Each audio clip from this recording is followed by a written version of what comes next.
ગામે છીએ અને કાનપુર ગામે શું માને છે ગ્રામજનોએ જાણવાનો પ્રયાસ કરો છો। ગામના સરપંચ છો આપ, કેન્દ્ર સરકારની ગ્રાન્ટો મળતી હશે, અહીંયા જે પ્રકારે દાવા થઈ રહ્યા છે તો ગામનો વિકાસ કેટલો થયો?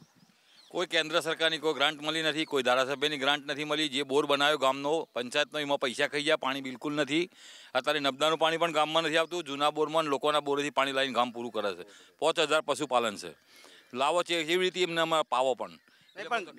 કેન્દ્ર સરકાર તો કહી રહી છે કે સીધી ગ્રામ પંચાયતના ખાતામાં ગ્રાન્ટ જમા થઈ રહી છે, તો નથી મળતી? ગ્રાન્ટ આવી જ નથી, કોઈ દિવસ ગ્રાન્ટ જ નથી આવી કશી। અને ધારાસભ્યને તો બિલકુલ ગ્રાન્ટ નહીં, જોવાય નહીં। પરેશ રાવલના ધક્કા ખાઈને તૂટી ગયા, કોઈ ગ્રાન્ટ ના આલી અમને, કે નકશામાં ગામ જ નથી, કે છે એમનો હતો પીએ, મને કે નકશામાં જ ગામ નથી। એટલે આ તો એમનું એવું કહેવું છે કે સાંસદ બી અહીંયા આવતા નથી।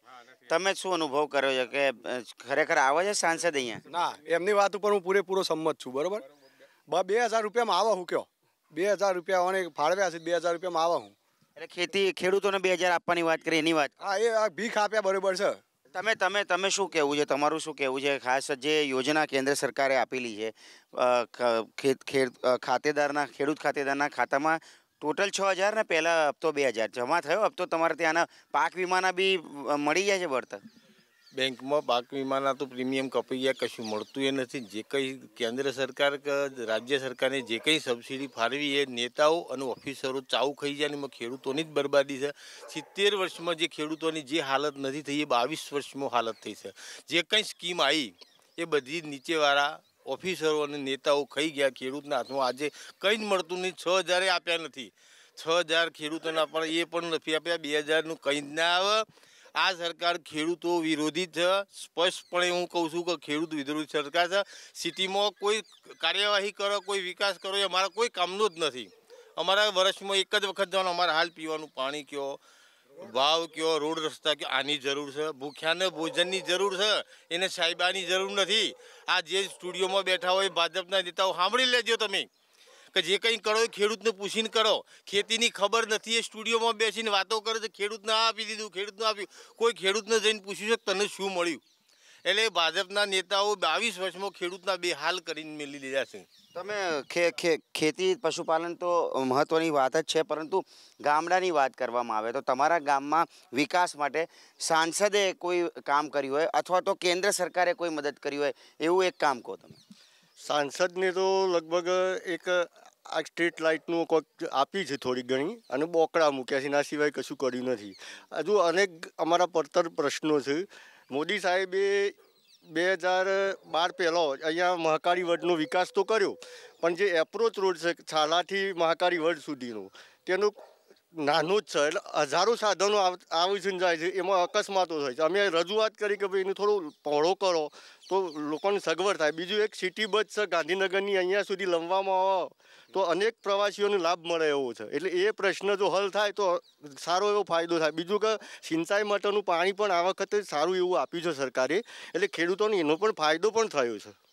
અચ્છા, સિંચાઈનું પાણી આપ્યું તો પશુપાલન ક્ષેત્રે, તમે પશુપાલન વ્યવસાય સાથે સંકળાયેલા છો, પશુપાલન ક્ષેત્રે શું પ્રકારની પરિસ્થિતિ છે અને કેન્દ્ર સરકાર પાસે શું અપેક્ષા? જય હિન્દ, જય ભારત। પશુપાલન મુખ્ય અહીંયા અમારું ખેડૂતોનો મુખ્ય જે સ્ત્રોત ગણો કે આવકની સાધન ગણો એ પશુપાલન છે। હવે જે આ ભણેલા ગણેલા ત્યાં બેઠા છે એ લોકો ઠોઠોને ખબર નહીં પડતી કે તમે 50 રૂપિયા લીટર દૂધ છેલ્લા 20 વર્ષથી ખરીદો છો, અને અમારા પાસે તો 22 રૂપિયા દૂધ લઈ જાઓ છો। એટલે 30 રૂપિયા તમને પાણી મળે ત્યાં, તો તમે આ 30-20 રૂપિયા દૂધ લઈ જાઓ છો, એમાં જેટલું પાણી નાખીને પાતા હો। છેલ્લા 7 મહિનાથી 65 રૂપિયા ભાવ ઘટેલો દૂધનો। અહીંયા ખેડૂતોને વાત કરી કે ભાઈ ઘઉંનું 365નો બાંધીશું કે ડાંગરનો બાંધીશું, તો દૂધમાં તો કંઈ વધતું જ નહીં। અમને 20 રૂપિયા લઈને હોમાં કપાસખોળ 25 રૂપિયા કિલો છે। હવે એક ભેંસ ઓછામાં ઓછું 5 કિલો કપાસખોળ ખાય તો 250 રૂપિયાનું તો ખાઈ જાય।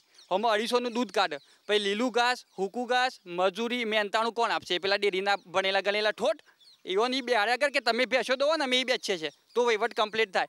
કેમ કે 25 રૂપિયા દૂધ લઈ જઈને 50 રૂપિયા પાણી વેચી છે લોકો। એટલે જેમ ટેકાના ભાવ પશુપાલન, જેમ ટેકાના ભાવ ખેતીમાં મળે છે કૃષિ ઉત્પાદનોના, એ પ્રકારે દૂધના પણ આ પ્રકારે એક ભાવ નક્કી હોવા જોઈએ એવું કેવું તમારું? ફેડરેશનને જોવું પડે અને વહીવટ ચેરમેનને જોવું પડે કે અમારી પાસે તમે દૂધ લો છો અને પબ્લિકને પાણી પાવો છો, દૂધ નહીં પાતા। અમે હોય 25 લીટર દૂધ આપ્યા તો તમે તો 50 લીટર કઈ જ ના કરો છો?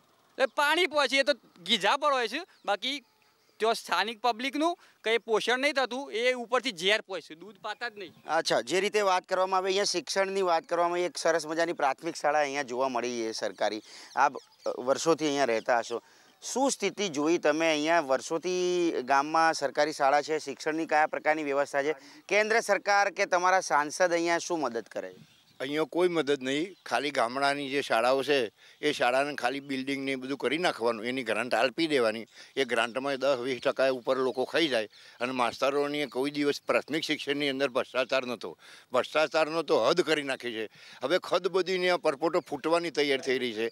અને પ્રાઇવેટ એટલી બધી સ્કૂલો આ લોકોને એમના મળતિયાઓને આપી દીધી છે મફતમાં. નિયમ એવો છે કે 18/22 રૂમ હોવો જોઈએ. ત્યારે ગાંધીનગરમાં જુઓ તો ક્વાર્ટરોમાં, જંગલોમાં બધા સ્કૂલો કરી નાખી છે. કેમ કે એમાં એક બાળકના ખિસ્સામાંથી, એક ખેડૂતને ગમે એમ કરીને મજૂરી કરે તો એના ખિસ્સામાંથી 50,000 કઈ રીતે મેળવાય? અને તમે જુઓ તો 99% સરકારના અધિકારીઓના ને વેપારીકરણ જે કરી નાખ્યું છે, ખરેખર એક પણ વેપારીકરણ ના હોવું જોઈએ. ગામડાનું શિક્ષણ સુધર્યું નથી? ના, સુધર્યું નથી. ખાલી જે પ્રાઇવેટમાં જઈને બાળકો ભણ્યું એટલું જ. એના મા બાપને એવું લાગે કે મારું છોકરું ઓનલાઈનમાં પણ ફલાણામાં ભણે એટલે એક સ્ટેટસ તરીકેનું છે, અંદર હવા કોઈ નથી. ખાલી આ એક ફુગ્ગો બનાવ્યો છે કે ભાઈ આટલું બધું અમે. અને યુનિવર્સિટીઓ ક્યાં આવવાની જરૂર હતી આટલી બધી પ્રાઇવેટ? ઘેર યુનિવર્સિટીઓ આવે એટલે ગમે તેવા માણસો ગમે તે દાખલ થઈ જાય. સરકાર સિવાયની કોઈ શિક્ષણની વ્યવસ્થા આવી જોઈએ નહીં. તમે છેલ્લે ક્યારે સાંસદને અહીંયા જોયા હતા? તમે ગામમાં જોયા હોય અથવા તમે ક્યાંય ને ક્યાંય મળ્યા હોય એવું કોઈ યાદ છે? જાણે ગઈ ચૂંટણી આવી ત્યારે અહીં જોયા હતા ભાષણ કરતો, એના પછી કોઈ દિવસ જોયા નથી. શંભુજી જ્યારે ચૂંટણીમાં આવ્યા ધારાસભ્યમાં છે, એ પણ એ વખત આવી ગયા, પછી ફરી આવ્યા નથી. કોઈ ગ્રાન્ટ આલી કે ના આલી એ ગામમાં તો કોને ખબર પડે? પરેશ રાવલ તો આવ્યા જ નથી. મને ચૂંટણી વખત આવ્યા હતા. અચ્છા, તમે શું માનો છો કે આ વખતે લોકસભાની ચૂંટણી આવી, બંને પક્ષોએ ઉમેદવાર ઊભા રાખ્યા, પરેશ રાવલ આ વખતે